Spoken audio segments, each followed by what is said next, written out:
Sophia, so good to have you on the show. You're obviously leading growth at Jack and Jill, one of the, I think, startups that's getting talked about loads in London at the moment. But before we talk about what you're doing there, I want to start with what's something that I wouldn't be able to find on the internet about you that you absolutely love? Likewise, Noah, great to meet you. Super excited to be chatting. Something that you wouldn't be able to find out on the internet. That's a good question. I'm a bit of a movie buff. I watch a lot of TV. I'm very excited for Odyssey to come out next week. The whole thing's shot on IMAX. It's with Christopher Nolan. I love the cast. I'm obsessed with Zendaya and Tom Holland. Yeah, maybe my obsession with movies. And a lot of people say that, but if you actually ask me, like, okay, like if you told me about the Odyssey movie, I'll know way too much about it. Got you. Okay. And what's your favorite Nolan film? Well, that's another one actually. I love sci-fi. So I've watched all the Batman trilogy that Nolan did.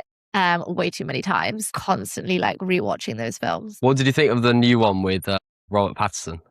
I didn't like that one. Yeah, no. Okay, so I'm glad we're on the same page about that. Okay, amazing. And just for people who don't know you or Jack and Jill, could you help kind of share what is it that you guys do? Yeah, Jack and Jill is a agentic marketplace for companies and professionals to meet. Jack is a free career agent that people talk to about their careers, and Jill is a AI agent for hiring. And when there is a match on both sides, we connect you and you get a job. It's how I got my job at Jack and Jill. Matt Wilson, the founder of Jack and Jill, reached out to me via Jill and said, would you like to meet? And I got that WhatsApp message and I accepted the intro request because I'd been speaking to Jack, and within a week I had an offer. So that is kind of a anecdote of how the marketplace works and how it hopes to connect people to job opportunities. Yeah. And just for people who kind of, like super simply, so how does it actually work? So if I'm looking for a job or, the job market at the moment is super difficult, or maybe I'm finishing university, like what would the process be? You would talk to Jack. You can hop on a call and talk about what you're looking for, what your experience is, what you're interested in, and Jack will help you really get self-clarity on what would be fulfilling to you in your career. I think it's the hardest step when you're job searching, is to get focus on what it is you actually want. And he'll also help you get that self-clarity by just sending you opportunities. He searches 15 million a night. And then you wake up to an email of matches and you can respond by email, ones that you like, don't like, why you don't like them, so he can refine and improve his search. And through that process, you're learning as well what it is you're looking for. He will search and potentially find a job that you apply to and get. And so that would be kind of the core experience at the moment, but also we have 2,000 companies hiring through Jill on the other side. And if one of those companies wants to meet you, you would get a direct introduction request. Got you, amazing. It's as much easier than kind of people applying on Indeed, clicking you through a million different times. And before we chatted today, I was watching your interview podcast that you did with Throxy, and I saw something really interesting you said there, which was because you're at McKinsey, then you're at Oddity, and then you're at Jack and Jill, right? Yeah. I saw that you said that people tend to over-intellectualize things at McKinsey. What are the things you think that you over-intellectualized when you first joined Jack and Jill? And what would you have done differently looking back on some of those things? Firstly, I don't think it's a blasé. So I didn't mean a sweep statement like, oh, we overly intellectualize at McKinsey. I think the distinction is between consulting and operating. And what I meant there is, or what I was alluding to is that when you're consulting, you're theorizing and problem solving in really brilliant ways. And it's super intellectually stimulating to problem solve how a company could solve a problem. The thing that I enjoy is actually executing and solving the problem and doing an MVP. What does it look like to solve this problem tomorrow versus in 3 months versus what should our plan be, and actually doing the work to solve it versus just doing the strategy side of it. I think that's what we're really good at Jack and Jill, is when there's a problem to be solved, there's a day one answer, and then there's an answer to work on, to solve over the next few weeks, and figuring out what the day one answer looks like, and then learning.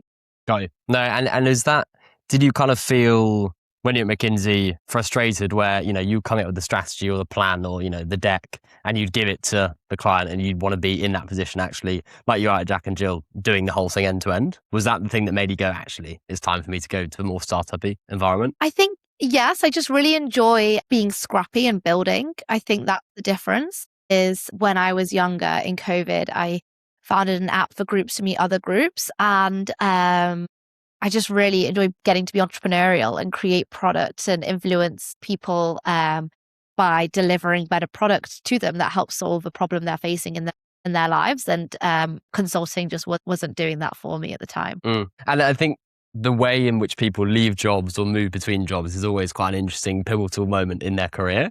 And especially, with you guys having a kind of recruitment hiring solution. Could you talk us through some of the different key chapters or those pivotal moments you've had which have led you to Jack and Jill? Yeah, that's a really good question. I'm still very young in my career. I think we both are. Yeah. So I don't want to act as if I figured it all out at all, because I'm about 5 years in now, and I have made two big decisions. One was to leave McKinsey and move to New York, and one was to join a seed stage startup. What underpins those two decisions? I think the common thread is optimizing for learning. I think that there's optimizing for a linear path, like climbing to be a McKinsey partner or financial capital, but I've chosen to optimize for general career capital. And for me, that is learning as many skills as I can across product, ops, strategy, and growth. The reason I left McKinsey for Oddity is it was a new venture role where I would learn about operations and product in the consumer industry and get to actually operate and build. I was optimizing for the opportunity to be in New York from a life perspective, like a life experience, a new culture, get to travel. So it's a holistic decision beyond just what might be like a linear step up at McKinsey, where I would have earned more money potentially if I'd stayed there for a year. And then going to a seed stage startup like Jack and Jill, the opportunity arose to learn growth. And by that point last year, when I joined Jack and Jill, I knew growth is what I could spike in, and that I actually was really good at as I started doing some growth work when I was at Oddity. And I've always been really kind of immersed in content and social media. So optimizing to get to actually do a growth role in the consumer industry.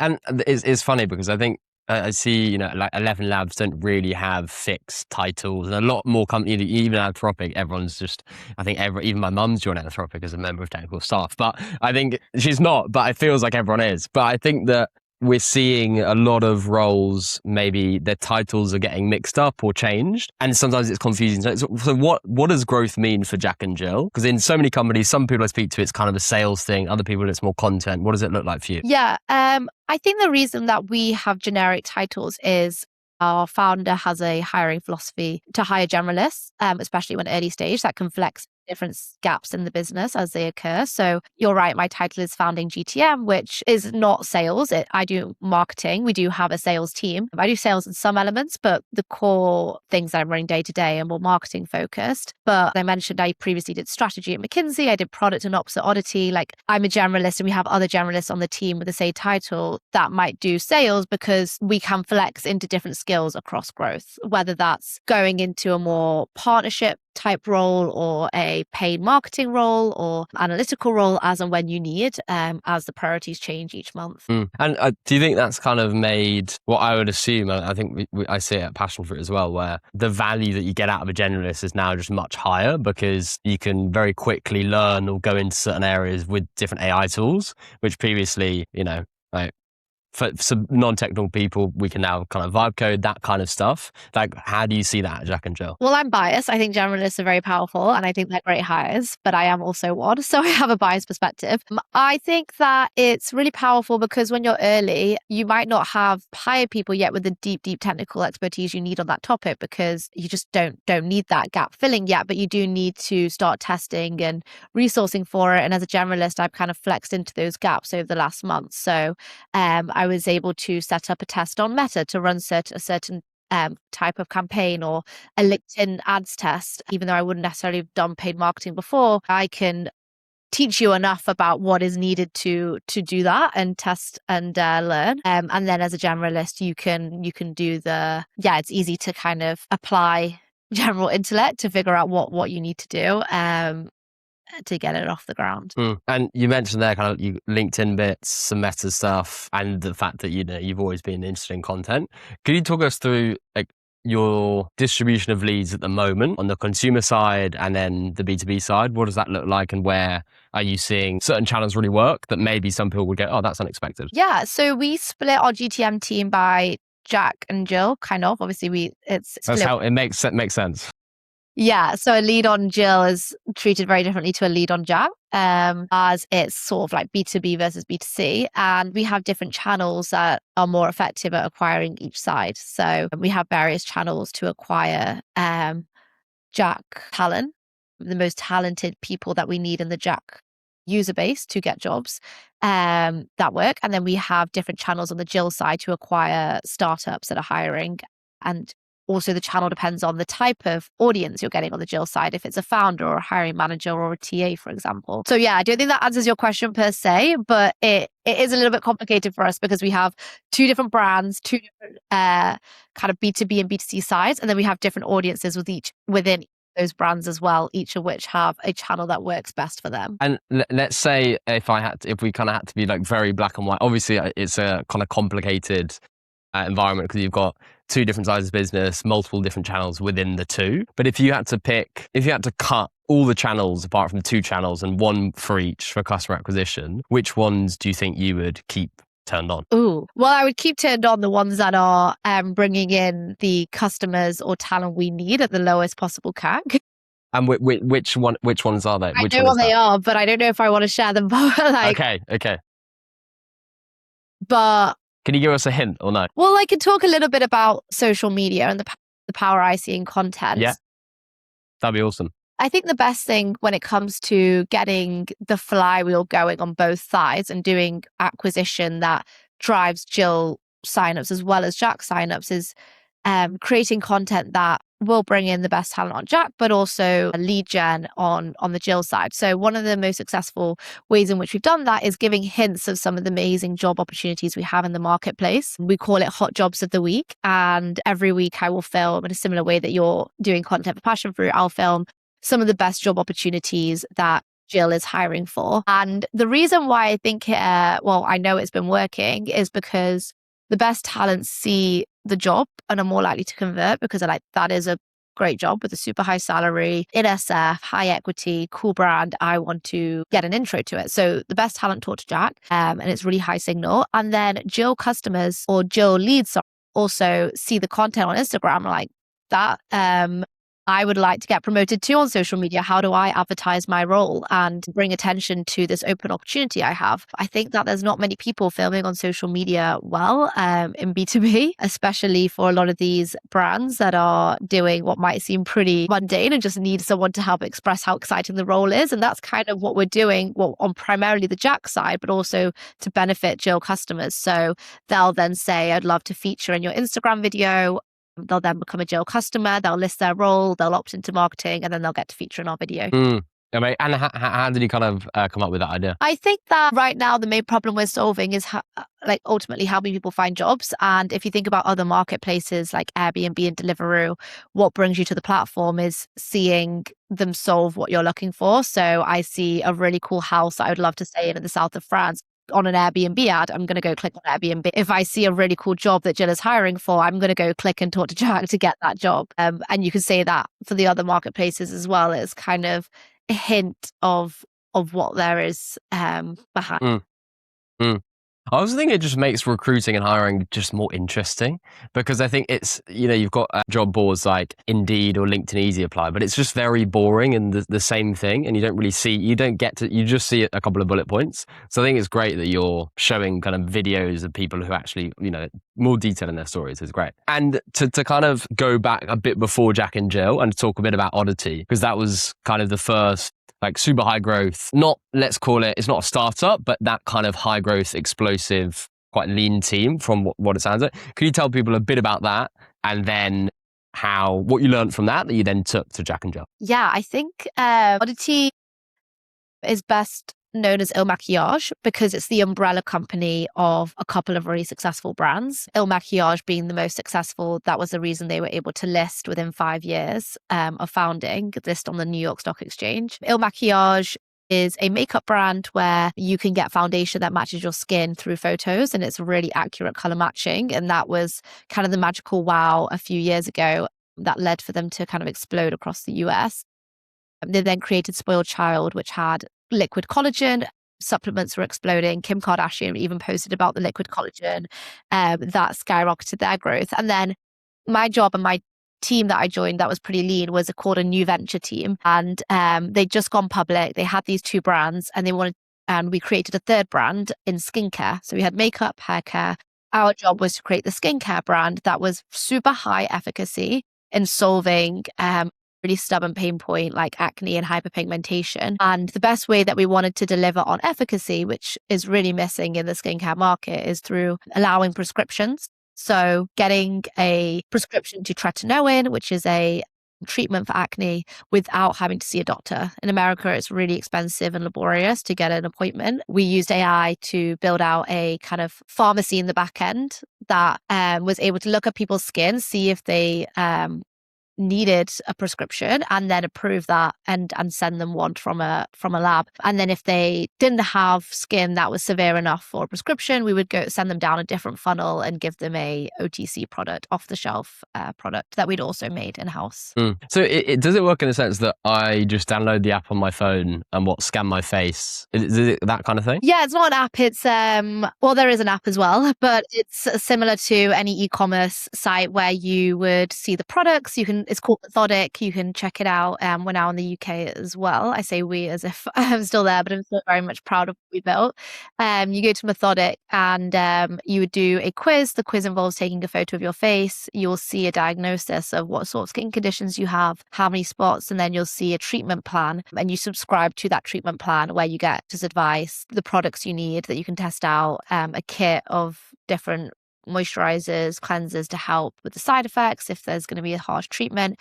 And then the app and the website is where you can also log the success of that treatment. Because I personally, the reason I was really passionate about this new venture build is I have suffered with acne for a lot of my life and constantly tried different products and nothing worked. I have no idea why it wasn't working or what change was that was causing my acne to get better or worse. Like, was it lifestyle, diet, the cream at the time? And so the app really helps you remember and log how much you're using your treatment. If it's what's making a difference, you take photos of your skin every week, and then your plan will like automatically adjust with doctor's advice as well if you need it. Got you. Okay. And for the, you're launching the kind of new venture out of those 3. You mentioned that Kim Kardashian posted about like liquid collagen, all that kind of stuff. Was your growth strategy organic, social, or like what were you guys doing to grow so quickly for your kind of new setup? Yeah. Paid marketing, and our primary audience was actually middle-aged women in the middle of America through Facebook ads. So it was the as sexy marketing as you might imagine if you were advertising Rhode on Instagram. It was a very different type of content that would appeal to the people we found that were just most likely to click, which for hyperpigmentation, which was the category I was owning, was women that had been through pregnancy and was suffering from menopause and really needed a treatment to get rid of hyperpigmentation. There isn't really an efficacious solution on the market. And so we would go to, I think the most fun part of my job, which is when I realized I wanted to do growth marketing, booking Airbnbs across New York, bringing in actors. Yeah, we didn't need And what did you do with the actor? Sorry, tell us more about that. Yeah, so we I still have funny shoots. We'd go to the bathroom, we like bathrooms in the Airbnb, and we'd create little studios, like super scrappy, makeshift. We'd write lines, and then I would direct them and get them to say hooks, do before shoots of their skin, and then after shoots of how it would look after using the treatment, and turn them into ads with the video editing team. And Claude, we didn't have Claude. This was like 1 or 2 years ago. Yeah. So now you could use AI. Yeah. Depends on your consumer strategy. And obviously you can use AI for script writing and editing. But then we were pretty much doing the scripts ourselves and editing manually ourselves, but still at scale. And the kind of magic and the secret sauce of Oddity is how good they are at A/B testing ads. So we would make 5 versions of the same ad with a different hook or a different actor's face, and then really quickly switch and evolve which ads we create and put spend behind based on the ones that are working. So really fast test and learn approach. And I'm assuming that kind of same, the rate that you were testing ads at Oddity, you can now do it Jack and Jill, but even faster and iterate more with AI. Could you tell us a bit about that? Yeah, I think that I think it's been really the hardest thing about switching from beauty to recruitment is it's a very different ad strategy. So as you can imagine, if you're selling skincare, you just care about people buying your skincare. So your ads are optimizing for a purchase, and then it's much easier for Meta to learn who is purchasing and then go and optimize towards that audience. And at the end of the day, a click is a click, a purchase is a purchase, regardless of who it is. Evolve your product strategy to meet the audience that are like buying your product. In recruitment, when you've got a marketplace, it's a lot more complicated because we don't want to optimize our ads for just anyone who will click and talk to Jack. We want to optimize our ads for people that will get hired. So that's a much bigger challenge and a different ball game. I think what's interesting there between, obviously they're very different, you've got beauty and the kind of hiring recruitment, but the similarity is the fact that both of them almost eradicate the middleman. You've got Oddity where people, don't want to go to the pharmacy, and then you've got Jack and Jill where people actually don't want to use they don't want to go and speak and have a recruiter, but they can use a AI version a bit like Jack or Jill, which is interesting.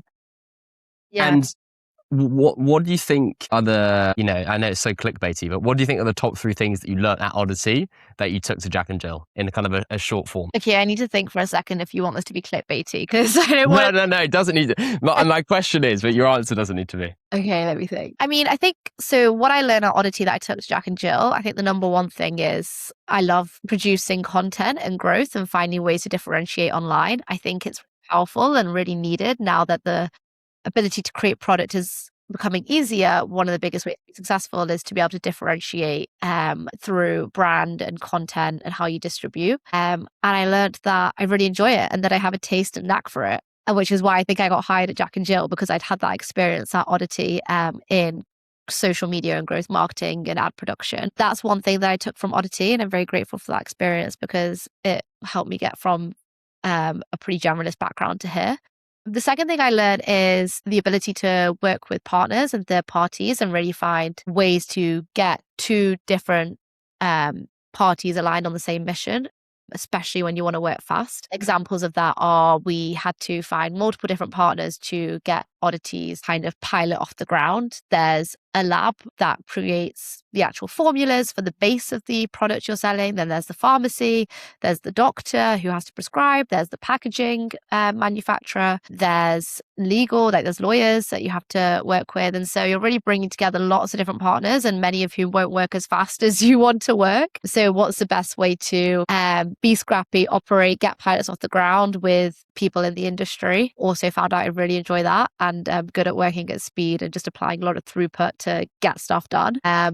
And I think that gave me a lot of confidence. That's the third thing as well is, I think from an outside perspective, especially as a woman, it's very easy to feel like I've never done that role before. I couldn't do it, and I do still get imposter syndrome. Like I've never done ops before. How could I create these formulas in a lab and manage a bioscientist? I'd have no clue. I I was literally like writing ingredient list down and then making sure that the eggs, flour. Yeah, but it was like, okay, X% of like salicylic acid, X% X% of vitamin C. Then we'd keep testing formulas, sending them to focus groups. Like on paper, I'd be like, am I qualified? Actually, like we figured it out and it was really fun. And I really enjoyed it. I love taking on projects like that. And I have more confidence now, not full confidence, but I have more confidence that I'll work it out regardless of what the challenge is. Amazing. Well, now I know who to contact if I need to come up with some weird formula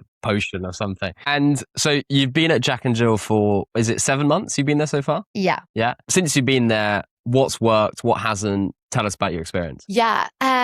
When did you join Passion Fruit? Was it super early on? I joined Passion Fruit just after we raised a Series A about 2 years ago. Yeah. Okay. So maybe you have a similar experience of when you're early stage, that it's just a Probably. lot. Just chaos. Is this probably the word? Chaos. You're just learning so quickly. Like every is so different. And retrospectively over the last 7 months, I'm like, wow, I've done so many different things. It's just constantly like moving really fast, trying, testing, learning. I love having the ability to be flexible and move at speed and not hit like process and approval gates. Like we want to try this and then it just gets like bogged down in process. I love just being able to have an idea and run with it. And I think that's been really successful so far, in the sense that if there's a partner we want to work with or an exciting new partnership opportunity, like let's do it. Let's get it off the ground and find win-wins, whether that's with people that we can make content with or influencers that are looking to create job boards, we can help them do that because we have all these amazing jobs that they can advertise. Whether that's doing street interviews and testing that in New York and SF as we go there. So I love the ability to try new concepts across different. Can you tell us a bit about the street interviews? That sounds interesting. Yeah, it's so we want to try UGC right now. A lot of our ads are for us in the office, and we want to do more UGC. We've tried different ways of doing that, and one of the ways that we'll try is sort of interviewing engineers and really talented people about what they're building. For example, in SF or New York, you're leaving the office. Hey, what's one cool thing that you've done with AI lately? Love that. The hypothesis is that it's a great top of funnel way to build in public, tell people stories, but also make our brand visible and relevant amongst people that are doing epic things and are super talented that will get jobs. Another example of getting partnerships off the ground is we now work with EF and Antler, who are a day zero accelerator. They give checks to people at pre-seed. So you don't even have to have an idea or a co-founder yet, but they will invest in you to build your business. And it's super cool that a lot of people talking to Jack might not want jobs, but do want to found. And we can now help them do that. Recently, I filmed 2 guys that both spoke to Jack about founding and then got placed into the Antler residency. They met on the Antler residency, just like by coincidence of both spoken to and are now building a business together. And it's super cool that people discover that as their path. And aware that, it's only 7 months, but I feel like 7 months, that stage of company feels like, maybe even double. You could feel like 2 years. And also you have something that I love about being an early stage startup is just the proximity you get to the founders. Could you tell us a bit about the biggest things that you've learned from Matt and Saras? Yeah. We're in the office every day, which is why we have proximity. The smile tells me everything I need to know. No, I've learned so much from them. I'm trying to think. I think the best thing I've learned from Matt, so we do offsites as well every quarter. Where was your last offsite? Where did he go? Our first one was in Brighton. Our last one was in the Cotswolds, which was nice. You've got the upgrade then. Yeah, and I hope it just keeps getting upgraded. Yeah, we've done Brighton every single time. We need to change it up, honestly. Brighton's a great city. I like it. It is good. It is good. But when you've gone to the same kind of restaurants and places every year, it's like, I feel that. I would love to do an international offsite. Let's see. I love Matt's push to always think about the flywheel effect. Because we do separate GTM a little bit in terms of resourcing between Jack and Jill, it's very easy to get focused on your kind of one-sided goals. In my case, I might be focused on the acquisition of talented users on the Jack side, but I think there's a really good push to think about what can we do from an acquisition point of view that actually is a flywheel for both sides to build that network effect. And I think he really pushes us in that way. And I've really enjoyed that intellectual challenge, which is, again, like very different to just growing a beauty brand or an e-commerce company. So sorry, just to make sure I understand that properly. So is what you're saying that he is good at thinking about what's something that you're doing, let's call it street interviews in SF, to get customer acquisitions on the consumer side, how that affects or plays into the B2B side, and making sure that, is that the point? Yeah, exactly. Like the street interviews is just one anecdote. I should probably think of I can think of better ideas of things we've done, but my brain is tired on a Friday. In that example, the question would be, how would this be perceived on the Jill side? So I think it could be perceived really well, but we would have to think about, we're not just building a Jack brand, we're building a brand that is super relevant to talent acquisition folks at these companies. How would they, if they watch this video, is it a brand that's consistently appealing to them, for example? Yeah. No, I think it's a really good point, and actually something that is incredibly hard as well, because it's almost like you're the CMO of 2 distinct brands, but also they're similar. So no, it's a good point. Yeah, we just looked at the different ICPs. And I remember when I very first joined, I manage our LinkedIn organic, and it's really easy for me to write LinkedIn posts that speak to people like me that are fed up of LinkedIn, fed up of agency recruiters, job searching. And for example, I think like a really lived experience that a lot of you might relate to is just like, sometimes working with agency recruiters is really tedious and hard, and it'd be very easy to kind of make viral posts about that. But actually, that is not the brand we want to build, because on the Jill side, we want to work with recruiters, and that's an extension of being a recruiter or a TA. So that's, even though it might help me achieve my Jack goal, it's not productive for the brand or company, and not the right messaging at all, or what we're trying to achieve. So little things like that, I think, are important. Yeah. And now I'm imagining the kind of Venn diagram, and you've got to find that perfect bit in the middle for both. No, that's very true. And what have you learned from Saras? Am I butchering the pronunciation or not? Is that the right? Saras is correct. Okay, good. I work really closely. I manage his LinkedIn. I post to his LinkedIn. Okay, so we are talking to.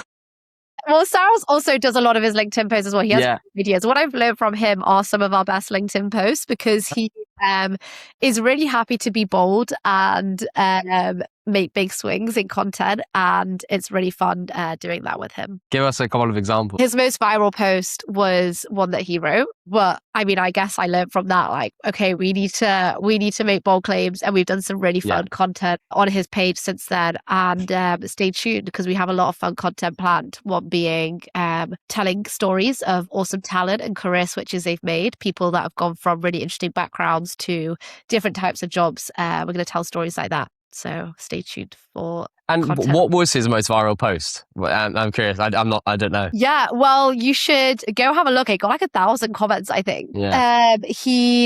It was a hook about how he rejected YC to build Jack and Jill. Quit YC, not rejected YC. He quit YC to build Jack and Jill, and just built. We basically built public search, and public search is, if you're talking to Jill will search billions of profiles, like 1 billion profiles, to find you the best candidate matches. So she'll go to public sources like LinkedIn, so you don't feel like you're missing out on the best talent, as well as show you people in Jack's 300,000 network that match your role. So building out the public, which was a really cool new feature. Okay, I'm now going to check that via LinkedIn post after this. And the other thing is, I'm aware that, and I've chatted to the head of marketing at MetaView before, Stephanie, and feels like there are lots of hiring and recruiting platforms/tools out there at the moment. What could you tell us a bit more about what makes Jack and Jill different, and maybe how your bet is different to some of the other tools on the market, and what are your predictions for hiring in the next 5 years? Well, first of all, we're not a tool or tools. We are agents. 200,000 people are talking to Jack about their career. That's 300,000 AI agents, Jack agents, now out in the wild, acting autonomously, speaking to people, having deep conversations about what it is that they're looking for. So I think the voice agents is what makes us different. That means we're not tools. Number 2 is the rich context on both sides that enables us to make matches that lead to life-changing career decisions. So Jack deeply understands what it is a candidate is looking for and what they would say yes to. A lot of people on the candidate side just don't reply to agency recruiters or inbounds because it's not really actually relevant to what they're looking for, whereas Jack has that context to understand. So when there's a match and a candidate hears Jack about a role or a intro request from Jill, it is truly what they're looking for and what they're going to respond to because of that context. And so that's the second thing that I think makes it different. And then the third thing would just be the fact we work for both sides, so that we're a marketplace that is able to make matches. Jack solely works for the candidate. He only has the candidate's interest at heart, and Jill works for the hiring manager. And we can make matches that allow for direct intro requests and going straight to interview. In terms of where I think hiring is going in 5 years, lose to this the point where I think we're losing a lot of human presence in general with AI and the power of human connection. AI is making that worse in the hiring industry because kind of walls are going up on both sides. So you have AI applications, spamming applications and noise that fills ATS filters. And that just means that you have a wall going up on that side. And then on the other side, you have, these ATS filters and tools going up that are making it harder to really spot good candidates. And it's just getting super noisy. I think just breaking down that and not having AI systems that you have to go through and putting people in a room together so they just meet and see if it's a fit face to face, that human connection is what we're solving for, that I think the industry needs. And that leads me on to my second question, which was I saw that you said that Claude and ChatGPT have something like a 30% bias when they screen CVs on gender, and would love to get your thoughts on when people are using let's call it a generalist frontier model or a specialist AI agent / tool, and when would you recommend them to use each? I think the point about Claude and ChatGPT is, yes, it was found that there's a bias, a a gender bias. And as AI is trusted to make, or LLMs, generalist off-the-shelf LLMs are trusted to make important human decisions, bias is something we need to be really careful of and take really seriously. Regulation needs to catch up to do that. The way we take it seriously is we have a third party that audits our systems and checks that we have no sort of signals that could be associated with demographic, so that you're never making decisions based off gender, age, race, ethnicity, background. Like, yeah, I think it's really important to trust and use solutions that do things like that. Otherwise, if you use these off-the-shelf LLMs, you could be subconsciously applying bias in your hiring decisions without realizing it. And lastly, let's finish with a bunch of quickfire questions. Okay. So to start with, what are the 3 most important skills that you would tell someone who's finishing A-levels or university at the moment? AI, just try and adopt it, use it, be open-minded. It's really, really changing the game. And Eleanor at Lovable, who's the head of growth there, is really good at communicating the importance of just being really open and trying out new things and tools to upskill yourself as a new grad in what's possible. And you'll find out so much is possible. There's so many things that I get to now do in my job, or a career is now possible for me that maybe wouldn't have been possible if it wasn't for AI. You can make career switches or do things that you're really passionate about that previously you might have required a lot of domain expertise in. So that would be number 1. Number 2 is just be willing to try different things and learn. I've loved being able to flex across strategy, product, ops, and growth, and learn all those different, learn a bit about those different functions. And I continue to enjoy taking on new projects that require different functional skills and flexing into those gaps and learning. Third is, if you're entrepreneurial, just like me, go for it. I don't think there's ever been a better time to found. When I founded Swap in COVID, it was an idea I had that why is there not group dating? Hinge and Tinder was a horrible experience. Why can't groups just meet other groups? I just try and build it, go for it. Now there's the opportunity to do that. If you have an idea, don't sit on it. Don't be afraid of failing. Just try. And what's the one, in terms of, you've clearly tried and experimented lots of times in the different roles that you've been in. And what's one thing that you wish you'd done slightly differently career-wise since you've left uni? I think I feel, touch wood, I feel really happy with the decisions I've made so far. I feel really lucky and grateful that I got to live in New York for a couple of years. I feel really grateful to be working at one of London's fastest growing AI startups and be at the forefront of how to use AI to achieve growth and to work in growth marketing. So let's see what happens. No regrets. Yeah. Love it. Okay. So far. I don't regret going to McKinsey either. I gave me a really solid toolkit across analytics, communication, problem solving, teamwork. I'm happy I left what I did, but I'm really grateful for the initial couple of years I got there at the start of my career.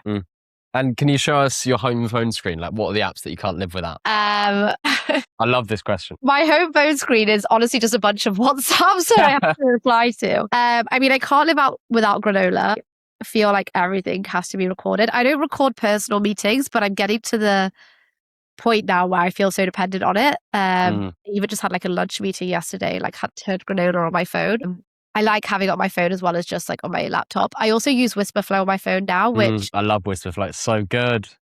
But my boyfriend's really not happy with the fact my messages are Whisperflow because it sounds really. Yeah, it does. Yeah, no, true. It's so obvious. Yeah. But I do use Whisperflow in my WhatsApps now because I just can't. I just don't have the attention to type anymore. What else am I using? Claude. I've stopped using ChatGPT. I just use Claude now. CapCut. I really like the teleprompter on CapCut. Otherwise, I wouldn't be able to film. It would take me ages. I just read the CapCut teleprompter. I'd say they're my top 3 at the moment. Perfect. Love it. And your favorite AI tool? Maybe it's Claude, but what's your kind of favorite AI tool at the moment that you're using? No, Whisperflow would be up there. Yeah. I really like Opus Clip. Really good for clipping up podcasts. I don't know if you've tried that one yet. How do you use it? Do you, for example, record in the Riverside or do you record in Opus Clip? How does it work? No, so we will often film the campaigns. We film Matt with the AI minister, and then I used Opus Clip to create social 30-second clippings. Nice. And it does a really good job of picking out the clickbaity then putting the 2 people on the screen together. Nice.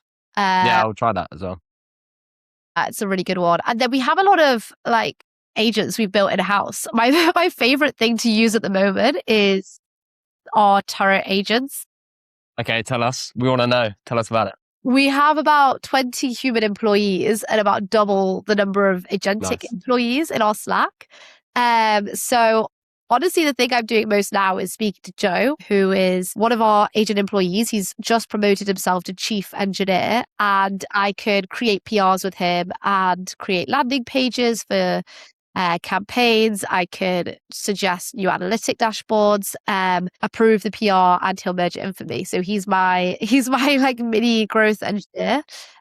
We have multiple other agents, from Gillian to Jules to Jay to Janice. What does Gillian do? I love. Tell us about Gillian. Gillian will be like customer support. So, for example, our support inbox regularly gets inbound, and we still always have a human reading and responding when needed. But Gillian helps write the replies and check what it is that's not working, and then flags it to the engineering team if there's a bug or a product that's broken, so we can react quicker. And then we also have, for example, Jules. I think his name is Jules, that reads customer like user onboarding sessions.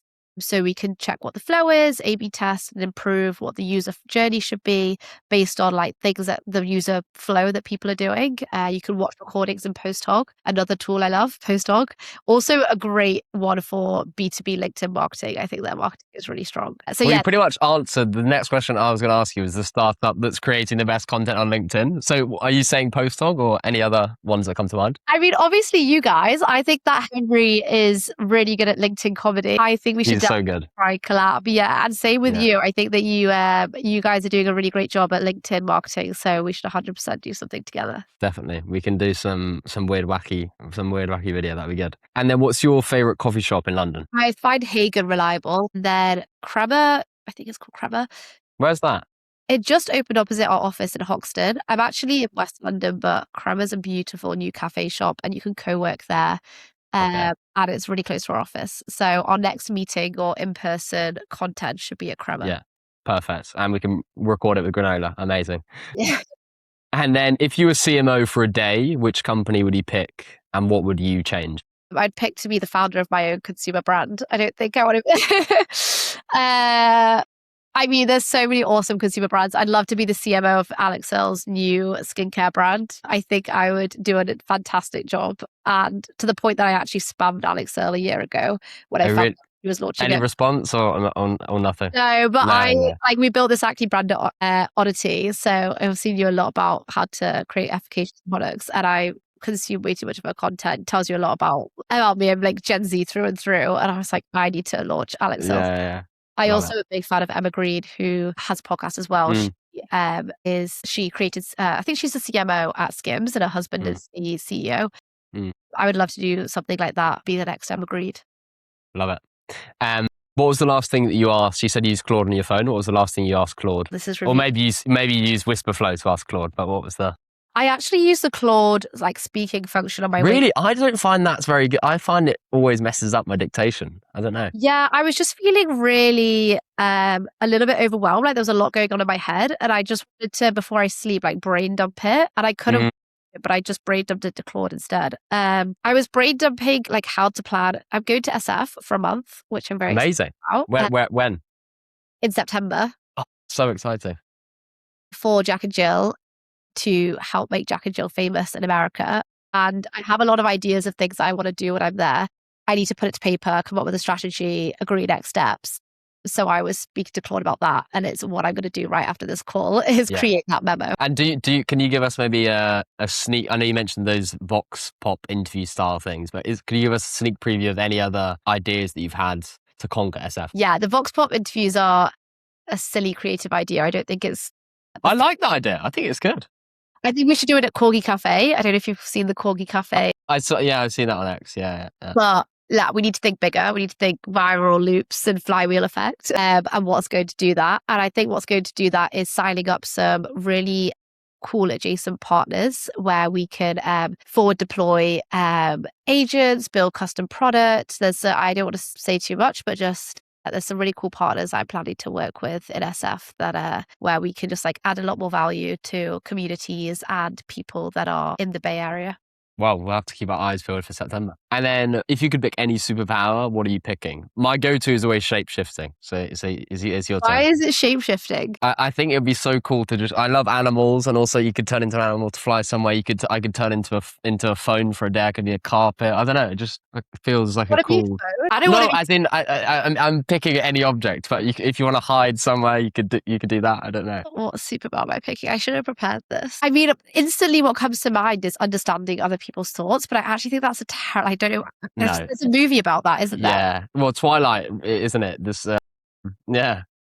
I think I would go insane. I think that would be, yeah, I don't know. Yeah, I think I'm insecure enough. Like, I don't need to know. Yeah, I think the exactly. thing that came to mind is because I'm so insecure that I just Yeah. do what people think about me, which just means therapy. But then the awful thing is you're in therapy and you can understand the thoughts of the therapist, you know? Like, I need to somehow get rid of my imposter syndrome and insecurities, and I need a superpower that will enable me to do that. Okay, got it. Maybe there's a potion out there, I'm sure. Yeah, there is. Harry Potter's lucky, like... Yeah, Felix Fenicius or something. Yeah, I want unlimited supply of that. That's my superpower. That's actually a very good superpower. And then last question, who do you know that I should interview next? Emma Grede. I don't know her, but I went to a breakfast on Tuesday. Nice. And the reason this instantly came to mind is because she love reacted to my story. So now I feel like we're besties. Oh, I mean, you basically are. Okay. She created the Kardashian brands like Good American Skims. I just mentioned her. And she has a podcast out there. And I think she's just an epic role model for ambitious women.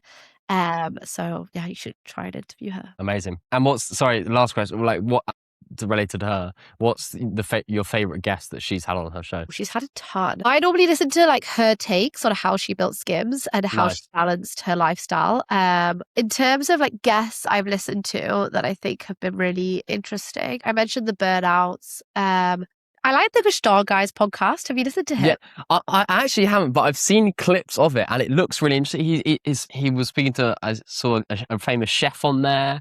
It was really cool, like interesting guests, which I haven't really seen in other places. They're not on the usual circuit. Yeah, he's who you should interview next because his story is really interesting. He worked at, I think it was Meta, and he's not actually the persona that he makes himself out to be on social media. It's his friend and he portrays that person. Constance or himself, but actually like it's not reflective of his background, and it's really interesting how he's managed to create this social media profile and why he did it. And he did an interview. I would definitely like want to hear his story in more depth. Well, something that I love about him that he's said was the reason that he blew up in the first place was a lot to do with like dark social and these kind of WhatsApp groups with rich billionaires in Monaco and places like that, where they'd share it within their group of, it would only be 500 people, but it was so targeted for that specific billionaire audience that it then started to, spread out and go viral to other places. You know what's really interesting as well about Gestalt Guy, because I was actually thinking about this for Jack, is he purposely doesn't want to build his followers to be like, too many people to the point that they're saturated. Yeah, exactly. Like he wants to maintain his like ICP niche of these really rich billionaires, and it's kind of a similar thing on Jack. And we don't care about like wealth, but we care about like people that will get hired by Jill, like whichever is hiring at the time. And so similarly, whilst we have 300,000 people speaking to Jack, our acquisition is to get. Like we have a algorithm that makes sure we acquire the right candidates as we just grow the network. We're very intentional, and he does the same thing with his network and following. So that's why I really enjoyed that. I love the link. It's a really good crossover, and also it's funny because he did a collab I think with Laura Piana, and the reason he's able to access that, because there are people with way bigger followings, is because you're right, the density and the concentration of high quality ICP followers he's got down to a T. Yeah, exactly. I could definitely offline like send you a few people to interview beyond these like famous names I'm giving. Yeah, you've got like, yeah, you should interview Adele, Tiger Woods, Messi. I think that you should aim high and like Gestalt Guy, like exactly. Do it. Amazing. Well, thank you so much for having you on. It was so lovely to chat. Yeah, lovely to meet you, and I'm sure we'll speak again soon. Let's collab with Passion Fruit x Jack and Jill coming soon. Come on.